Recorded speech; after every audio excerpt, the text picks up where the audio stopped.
Well, welcome everybody to the Nightly News Podcast. This is Professor Paul Miller, and I am so pleased to be joined by the Dean of Career Services and Development, Steve Hassinger. Steve, welcome back to the show. Thank you, Paul. It's always a privilege to be on the podcast, and I enjoy talking about how we can help our students and our alumni with their career development. Well, Steve, I will tell you, this is honestly becoming a pretty regular event mainly because of all the wonderful things that you are doing out of the Career Resource Center, whether it is a summer internship fair, Business Partner of the Year breakfast, or the CPEC Job Fair, or even just the Career Closet. You have got to be one of the most active presences that we have on our campus, and I appreciate your efforts immensely, and that's why, of course, I not only love working with you and collaborating with you, but also love having you on the show, so I appreciate your time today. We appreciate the partnership with you and with all of our faculty who are supportive of our efforts. Awesome.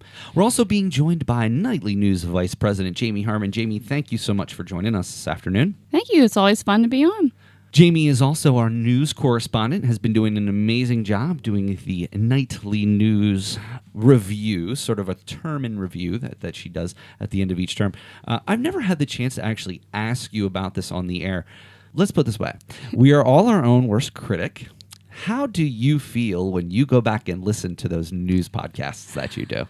Well, I'm a perfectionist, so of course I pick apart every little piece that I would do. But I think I have improved over the time and have learned some great objectives as I continue to go forward in our podcast. And just remember, I try as best I can to edit it to sound as wonderful as it possibly You do amazing. Can. But I got to be honest with you.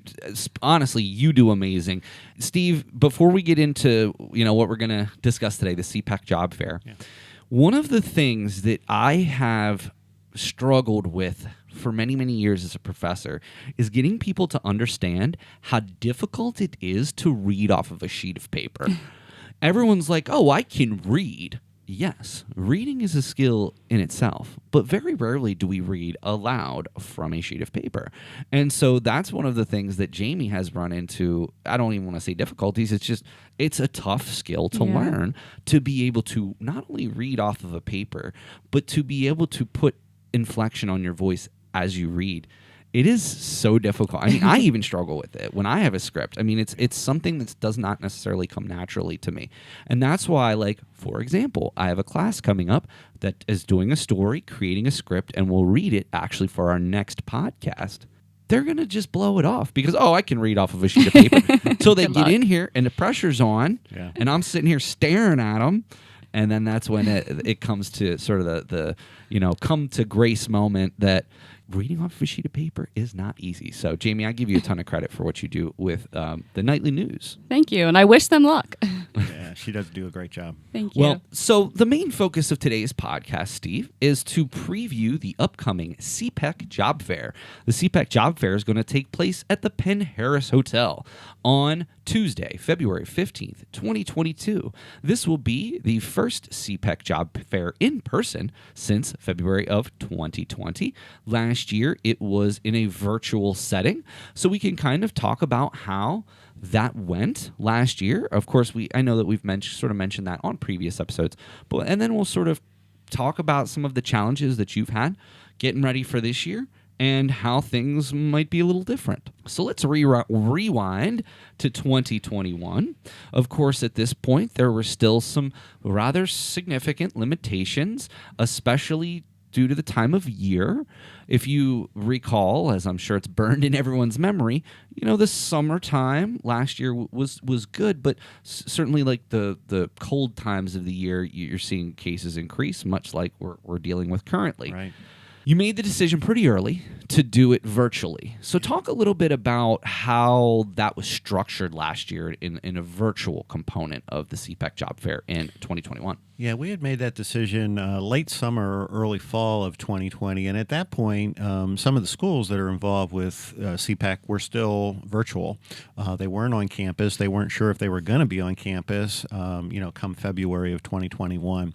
So we had to kind of make that decision because we had to look for the right platform and a way to logistically basically, pull this off as a virtual event.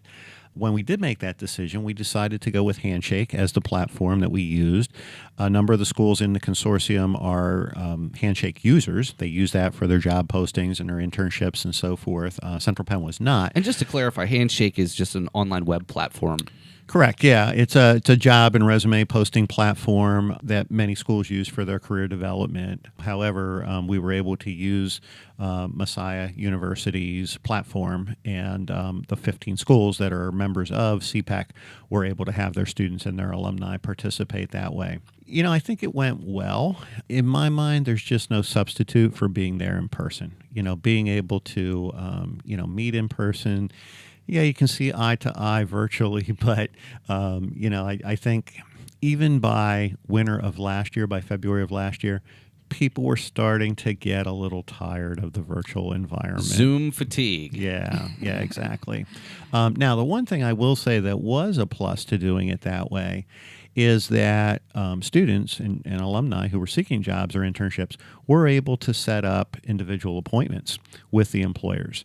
And some people really did like that aspect of it, because you go to a job fair and, you might have time to speak one-on-one with an employer. But, if that employer happens to have 10 or 12 people around their table and, you have a limited time, you might not be able to have that quality 10 or 15-minute interaction that you could have, on the virtual platform.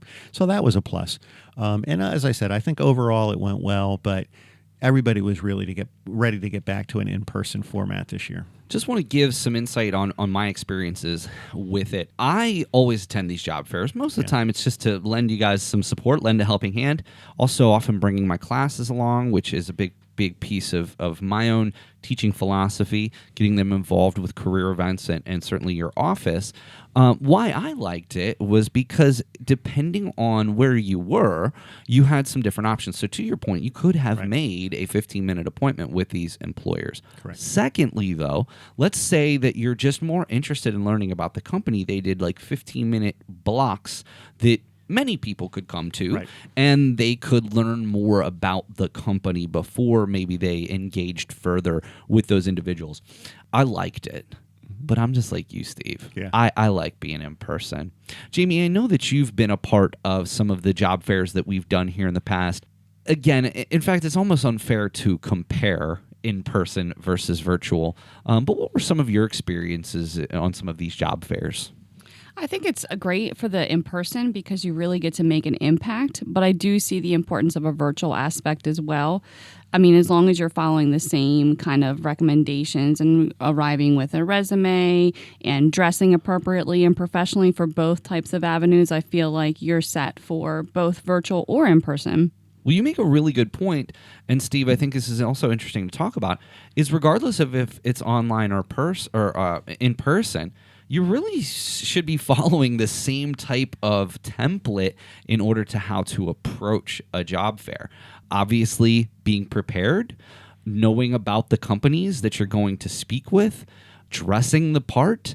I think that's what's challenging sometimes for people in a virtual space, because often maybe you're in your own room or certainly most of the time in your own homes, and you don't think about dressing up or maybe, looking as nice as you possibly can in that virtual space. Still so important, though, wouldn't you say?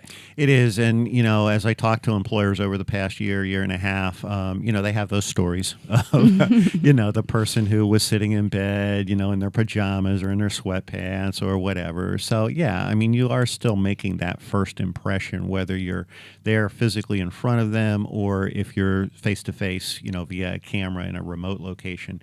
And the other things you have to think about is what's your background like, is anybody coming in and out of the room? And, we've all had to work virtually also over that time frame at some point or another. And, are the kids popping in? Is the dog barking?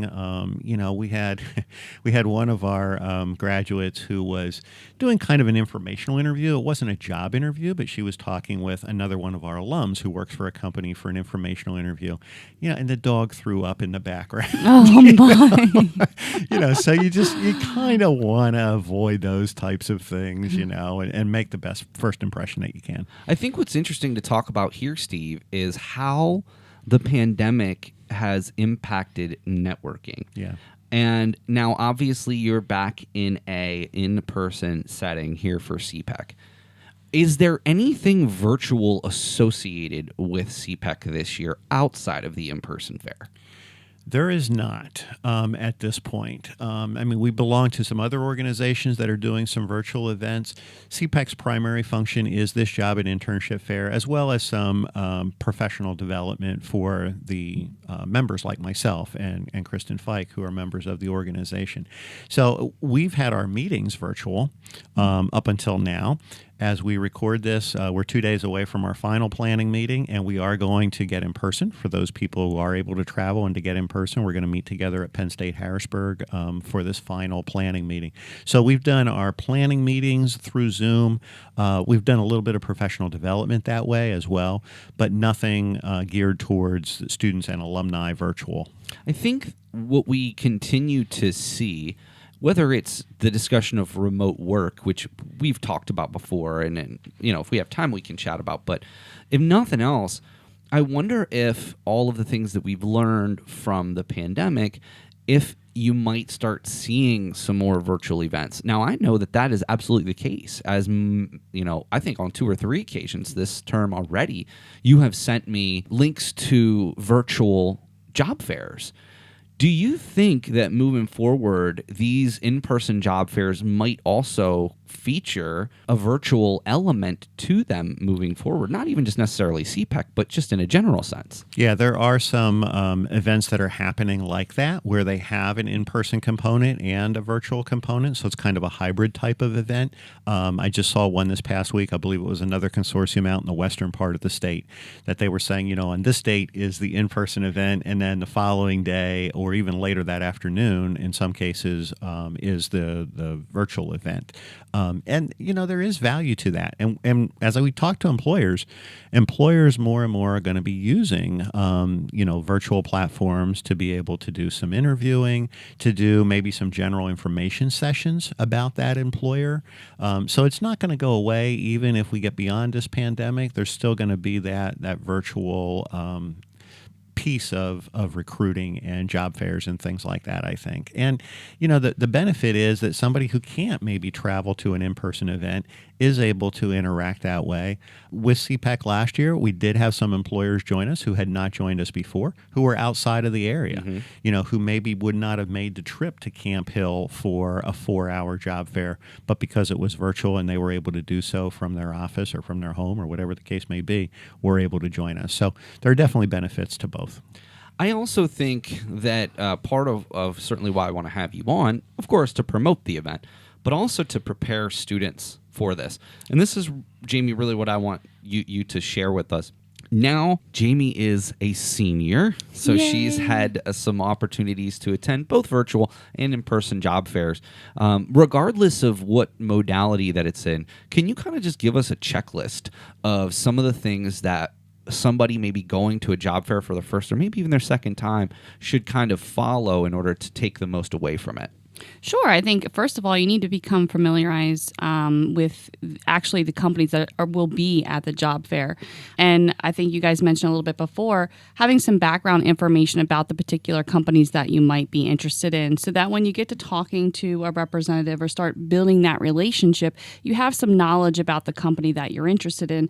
And that will go forward with the employer showing that your dedication. I mentioned before, having an up-to-date resume is something that students should always have on file, but making sure that it's current and you're listing up-to-date awards, volunteer opportunities, anything that is new that you can talk to an employer about when you go.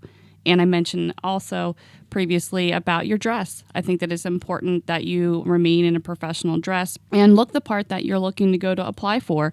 You want them to have the image of you as being that person that they're looking to hire, and you want to have most well-rounded candidate for them.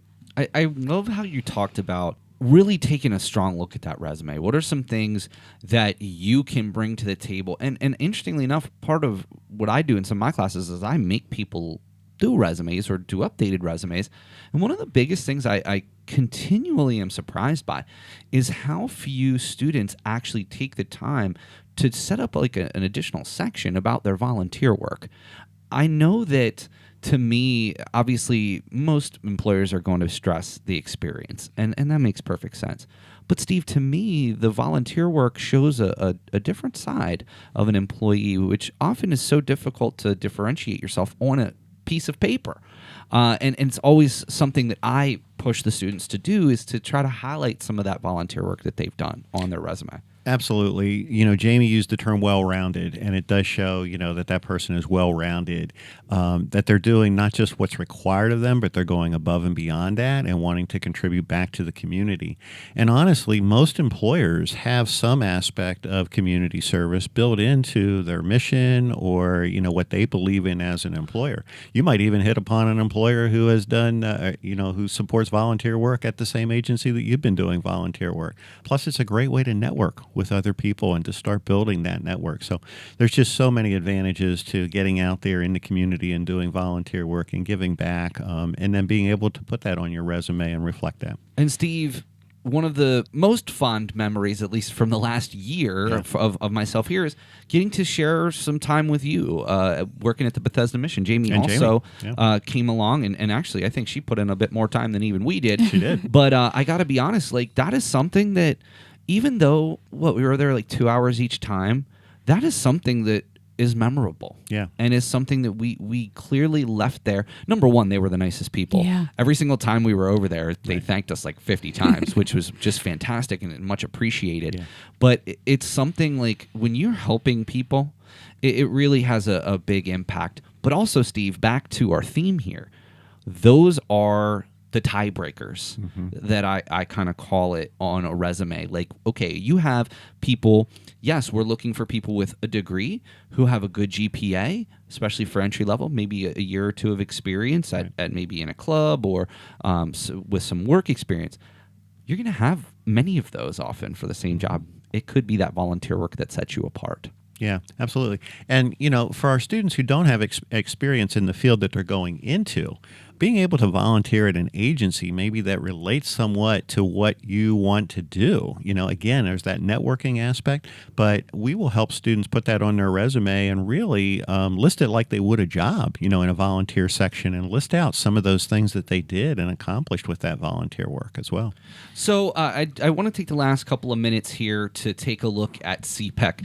Again, just really quickly, for more information, anybody can go to cpec.info. That's CPEC.info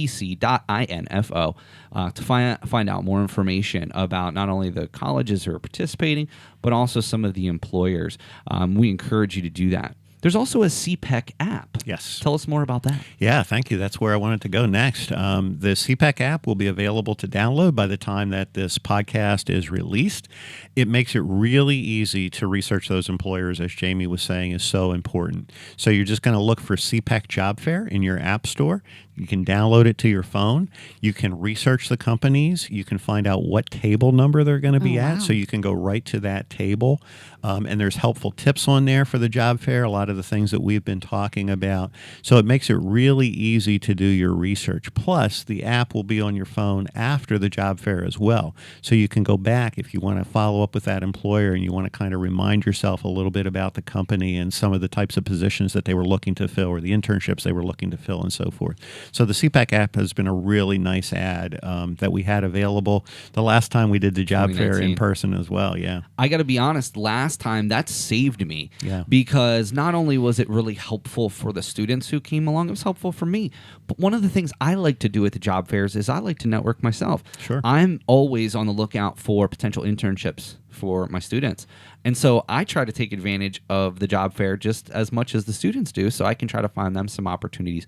But I got to be honest, if you are interested and you're going to be at the CPEC Job Fair, you absolutely have to download the CPEC app. To Steve's point, it allows you to research. It shows you where they are in the sort of the ballroom area of the Penn Harris Hotel, but it also gives you some contact information that you can follow up with after the fact. So Jamie, as we come down to CPEC this year, will you be attending? Yes, I will be. So I'm excited that you're going to be attending as part of one of our classes that we're doing. I'm asking that you go to a career event. What are some things that you hope to take away from it? Obviously, you talked about some great things to prepare, but the day of, what is the approach that you're going to take? I'm really excited about the app that you just told me about. So I'm excited to download that because I want to start researching about some companies. I think that's the first thing I'm going to do before I go in and get some good background knowledge before I start formulating questions for some businesses. And it's just absolutely essential that you do research. I mean, the individuals there know if you've looked up their company. And that's honestly, if you go up, and I know, Steve, I'm stealing your thunder here a little bit, but if you go up and ask somebody what they do, you might as well just keep walking, because the odds that you're going to get hired by that position, maybe 30 years ago that was okay.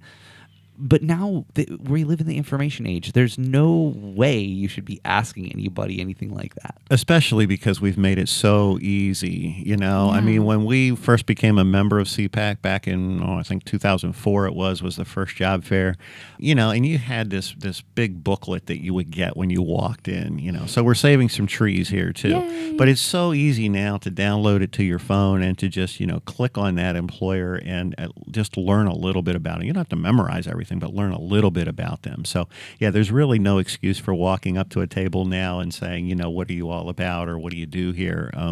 With the app, it's not only easy to find the contact information, like you said, but to find out exactly where they're located in the room. So there's just so much that you can do with that and be prepared ahead of time. I have one final question before we make our final pitch here. If students are interested in coming, how do they register? They can contact Career Services at centralpenn.edu. Obviously, if they're on campus, they can stop by the Career Resource Center and let us know. But the easiest way is to send us an email to careerservices@centralpenn.edu.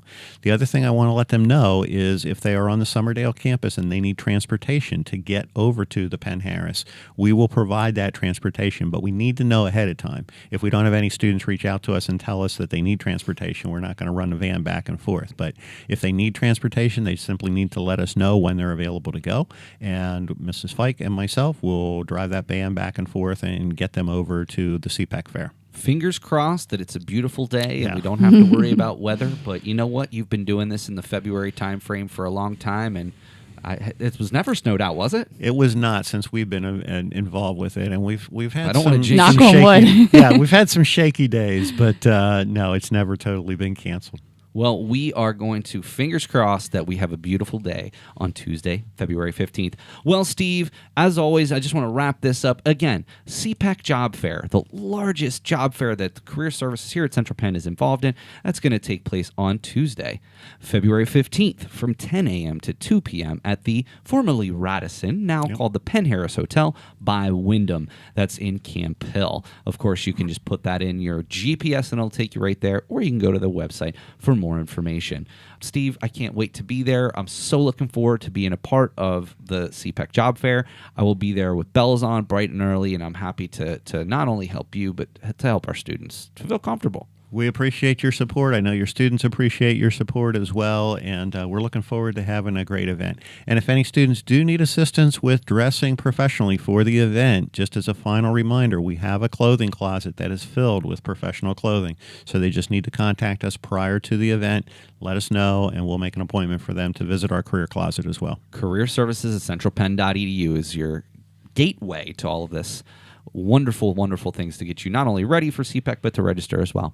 And Jamie, I'm looking forward for you to have this opportunity again. I know it's as part of class, but I hope that you're able to take advantage as best you can and use your experience now going to your third or fourth job fair from all of the experience that you've had previously, and I hope that you enjoy the event. I'm excited to attend.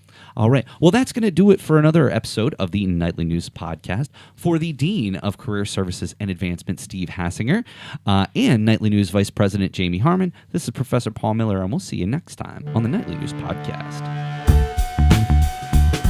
Hi, this is Adrienne from the Student Activities Office. Thank you for listening to the Nightly News Podcast.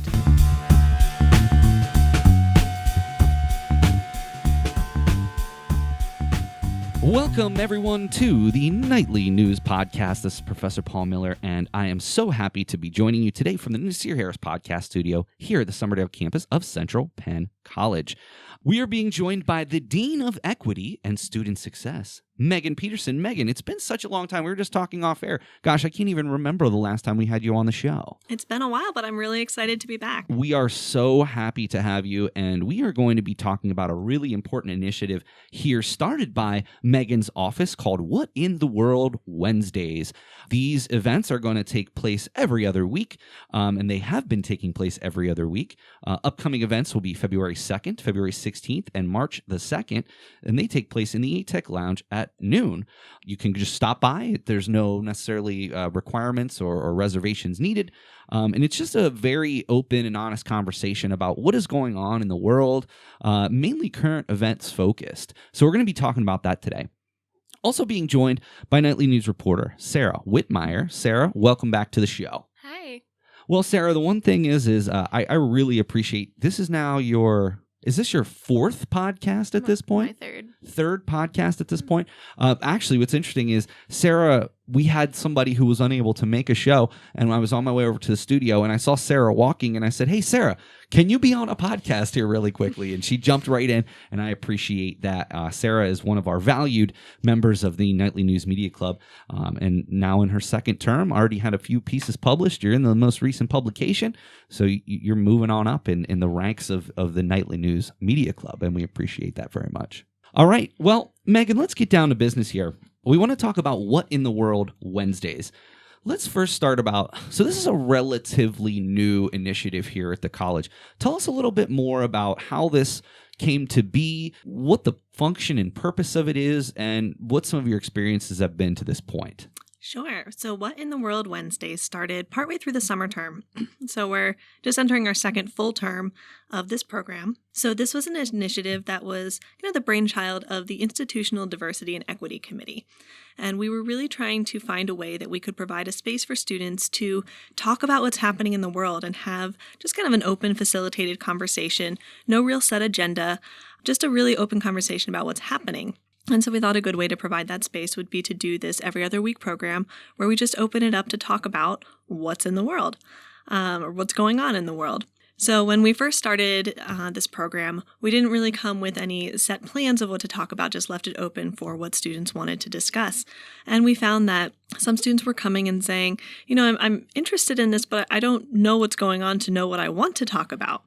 So what we do now is at the start of What in the World Wednesday, I provide kind of a collection of headlines of what's going on in the news, provide some options, and let students pick what topics they're the most interested in learning more about. And then we spend our conversation diving into those different current events that are happening. Now, let me ask you, doesn't that kind of seem strange that our students, as plugged in as they are on social media, don't necessarily follow current events? You would think that, but, the things that get traction on social media aren't always the things that are taking place in the news or in politics. Oh, you mean all those memes that we see aren't current events? Yeah, the memes, the dance challenges, they're not always current events. So you might be very plugged in on social media, but still not have a really good awareness of what's actually happening in the world.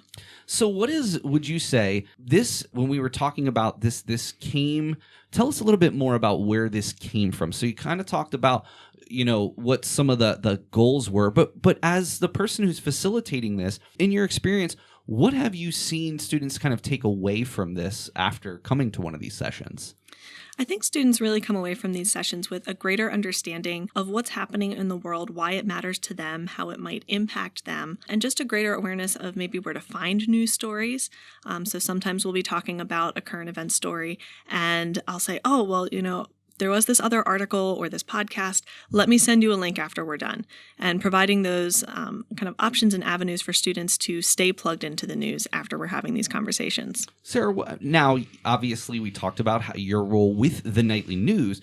How closely do you follow current events? I honestly have a hard time following current events because I don't even pay attention to my social media half the time. I just kind of go along with my day, and maybe I hear something from my mom or another student on campus. It's all often very difficult for me to keep up with current events. I try to keep up with current events in my industry. But I guess in a broader sense, Megan, why I really appreciate what you're doing here is because, unfortunately, when we're teaching and this is just sort of the nature of publications and books and things like that, the process of going and having a book printed is a long one. For example, the textbooks that we read, even new editions, are dated by the time that they are actually printed. And so I think one of the things that we need to strive for as educators is developing and inserting more current events into our discussions. Because as we talk about course content, I think a lot of the times we don't often take enough time to look at what is going on right now and to what impact that those events have on us as individuals. Would you agree with that? I'd absolutely agree with that. And so let me ask you, to what role do you feel current events should have in our curricula? Do you think that every class should take the time to look at current events, current sort of legal battles, other news that is impacting that specific field? I think it certainly makes the content so much more relevant when you can see how it's playing out in real life, in real time, in the world around you.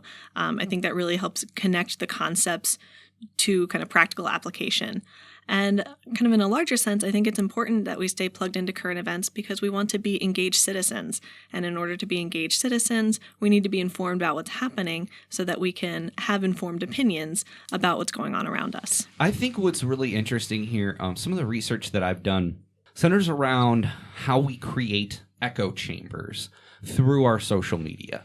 So what I mean by that is because we now live in the era of the personalized internet, in that, especially on social media, we follow those who we want to listen to, and we sort of shut out or mute or unfollow people who we don't want to listen to. A sort of an applicable example is during the last presidential election. Depending on what side of the aisle that you are on, who you supported for president, you probably maybe muted somebody or unfollowed somebody. The issue with that lies with the idea that we're creating echo chambers, simply that we're following people who only believe the way that we believe. And to me, that is one of the biggest issues with social media. It's wonderful that we can flip on Twitter and that we can get the news that we need. Unfortunately, too many individuals on social media shut out sort of an opposing viewpoint. So what ends up happening is, let's say you're a Democrat and you follow only sort of left-wing news sources or people with left-wing ideologies. You are going to go further down that rabbit hole. And the same is true on a Republican standpoint. It's almost like if you're a Republican and you only watched Fox News, or if you were a Democrat and only watched MSNBC, you're only getting one perspective. To what extent do you think that has to do with maybe younger generations, maybe disinterest or lack of following current events?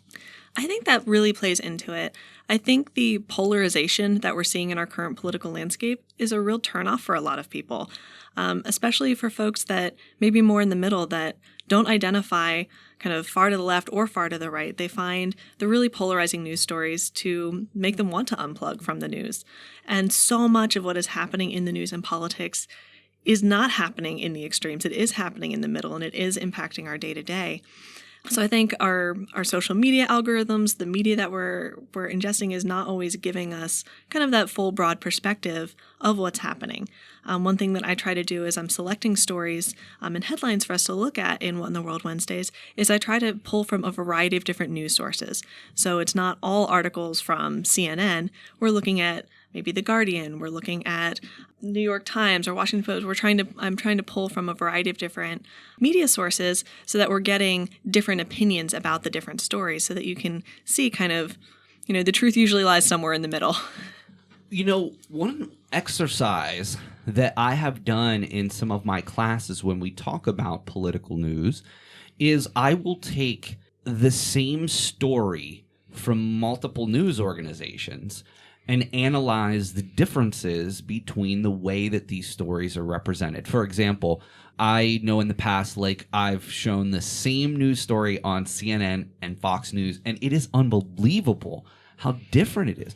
I wonder, and this is just a suggestion, maybe that is one of the What in the World Wednesdays. Maybe you take current events, but you look at a story from, the Wall Street Journal versus the New York Times.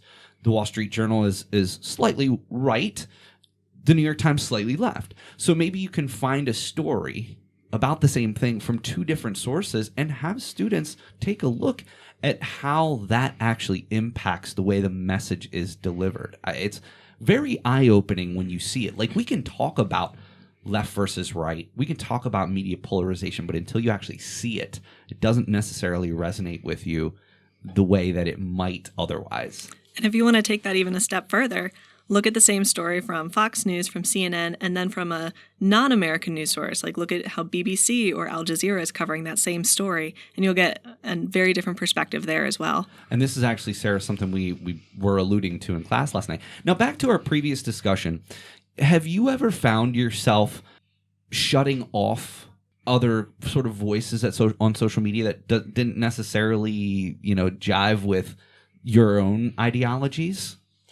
I honestly find myself avoiding social media altogether when it comes to news because of the fact that there's so much political propaganda in what I'm reading. I feel like news should be news and it shouldn't have anything to do with politics. If only in a perfect world that would be the case, unfortunately. And we talk about that. Like last night, we were talking about press freedom and why it's so important that we have a free press here, and that places that don't have free presses are often, as Sarah pointed out, living under a dictatorship. And so on the bright side, we can say that the way that our news is constructed is a good thing, that we do have a free press. And certainly myself and Professor Olympi teaching journalism classes, of course, we have to be champions of the free press. Inversely, though, because these media companies are for-profit businesses, they need to find their niche audience. And often, and unfortunately, it has taken the view of politics in terms of how their stories are going to be slanted. Now, I want to make a really important point. You can't lie. It's all about perspective, and it's all about the lens that you look at the news through. So one particular issue might impact someone on the left a bit differently than it might impact someone on the right. Depending on what side of the aisle you're on, you're looking at these entirely differently. And I think that that's a really important piece that we talk about in our media classes quite frequently. So, Megan, as we record, you are about ready to present on What in the World Wednesday. Could you give us just a sampling of what some of the articles are that you're going to be talking about today, just so people might have a sense of what to expect if they come to a future event? Sure, absolutely. And what we're talking about obviously changes each time because the news changes and so much happens. So today for What in the World Wednesday, kind of our menu of headlines that we'll be looking at include the hostage situation at the synagogue in Texas that happened over the weekend.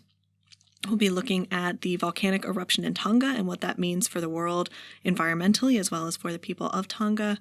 We'll be talking maybe about the tension that's been building between Russia and Ukraine and why we should care about that. We'll be looking at what is a filibuster and why is everybody talking about it and what does it matter if the Senate changes the rules around this filibuster, just to give kind of a sampling of some of the headlines that we've pulled for today. It's just, to me, I love the fact that you are using these current events as a way to sort of expand the horizons of our students. And I love how you, trust me, just knowing you, like, I know it's going to be very low stakes. It's just a conversation. There's not like there's a grade on the line or anything like that. It's really just meant to sort of expand the horizons of our students. So let me ask you, Sarah, when you think about the discussions that we've had about the news, do you find yourself, especially now that you're a student reporter, you're a nightly news reporter as well, you're a journalist here, do you find yourself, since you've had a little bit more experience, analyzing the news a little bit differently that you read? I do, but I also find myself having a hunger for good news as far as like something that is neutral and something that I can keep my head wrapped around. Because I know that news is something that it keeps everyone current. And that's what I'm trying to be, is current in the world. Why do you think that more people, not even just college students, but more people in general, are less concerned about actual news and more concerned about soft news like celebrities and, things that are going, even sports? I mean, as a massive sports fan, I'm honestly more concerned about what's happening on the football field than I am on the world stage of some of these current events that Megan discusses. Why do you think that is? Do you really want my answer? Yes. I feel like it's because people want to be immersed in that world. People want to be part of that world and actually in that world and not in the world that they're currently living in. So you're saying they're living in a fantasy land is essentially what you're getting at. Essentially, yes. I think that's true. I think part of the issue, and just from teaching this and being in this field for so long, I think part of the reason that people don't want more hard news is because a lot of times they don't want to face the realities of really the messed up world we live in. Mm-hmm. I mean, across the board, you're talking about just the stories alone. You're talking natural disasters. You're talking, violence, extreme violence. And often it's just easier for us to sort of live in this social media fantasy land than actually engage with what is the issue. Megan, to that point, do you think that's part of the reason that so many people have so much apathy toward politics and the political process? I think absolutely. I think it is hard to talk about some of these topics, that it is easier to find escapist news than some of those harder news stories. I think also it can be hard to approach the news if you don't know where to start. There's so much news out there. How do you dive in a way that feels manageable? And then some of these news stories may feel so big, it's like, well, what could I even do about it other than know that it's happening? So what we try to do in What in the World Wednesdays is kind of take these news stories in a really approachable, conversational way, kind of break down, okay, why might we want to know about this? What is important about this? How might this impact me in my day-to-day life or somebody that I know? And try to find the relational or relevant parts of that to understand why we should be caring about the broader picture. You mentioned having some potentially uncomfortable conversations about some of these news stories. Can you give an example of, from a previous What in the World Wednesday of maybe a news story that was frankly kind of difficult to discuss because of some of the feelings that might have been had by some of the attendees or even yourself? I can't think off the top of my head of a conversation that ever got really uncomfortable. And I think it might be because I give students so much freedom to pick the headline that they feel is approachable. I can't think of a story where it ever felt kind of tense. I think certainly we've had stories that might feel heavier, as we're I can think about a story we were talking about the wildfires out west last year and just understanding the magnitude of the destruction that happened there. That was heavy and hard to hear and hard to kind of wrap a brain around. But it wasn't necessarily tense, if that makes sense. Of course, yes. And I do think that that's an excellent point, the fact that you are coming in with a wide variety of topics, and you might only get to one or two in a What in the World Wednesday, and maybe some of those heavier topics might kind of get left behind because just of sort of the community that you're building with this. Well, Megan, I got to tell you that this is something that I'm so glad that we're doing things like this. I appreciate so much the effort that you put into this, and I hope so much that any of you listening out there, on a faculty perspective, Megan encourages, and I'll let you say a little bit more about this, Megan encourages bringing your classes. There are 3 more coming up this particular term. It'll also be extending into the spring term as well. We're looking at February 2nd, February 16th, and March 2nd. Again, that takes place in the ATEC Student Lounge on the lower floor of the ATEC building from noon to 1. Megan, if a student wants to come, of course, they're more than welcome. But if you're a faculty member who would like to bring a class, how can they go about doing that? We would love to have faculty members bring classes. For faculty that are interested in bringing a class, you can certainly give me a heads up if you're coming, or you can just bring your class. Either way is fine. If you are talking about certain topics in your class and you know that things around this topic are happening in the news and you want to make sure that those types of topics can be talked about if you bring your class, just let me know ahead of time. I'll be happy to pull relevant headlines to whatever content you're talking about in class. Absolutely fantastic. So please feel free. It's recommended but not required that you reach out to Megan if you do want to bring your class, but she is absolutely open and willing for you to do so. So I hope some of the faculty members out there consider looking Megan up. And it doesn't even have to be if you're meeting at that time. You could just see if your class could sort of shift your schedule for that day and join a What in the World Wednesday. Sarah, as always, thank you for your insight on the news. And I just appreciate it because you being one of the budding nightly news reporters, I just appreciate your perspective. You've hit the ground running since you've been here. Again, being a student reporter working for the marketing department, but also being actively involved. You've already had, like I said, 2, maybe even 3 stories published, and you made your first publication. I mean, things are trending in the right direction for you. And I just appreciate your perspective because your perspective is unique and it comes from a place of passion, and I appreciate that so much. Of course, I appreciate being able to have a voice on here. You got it. Anytime you want to have a voice, I'll sign you up for a podcast. All right, everybody. Well, that's going to do it for this segment of the Nightly News Podcast.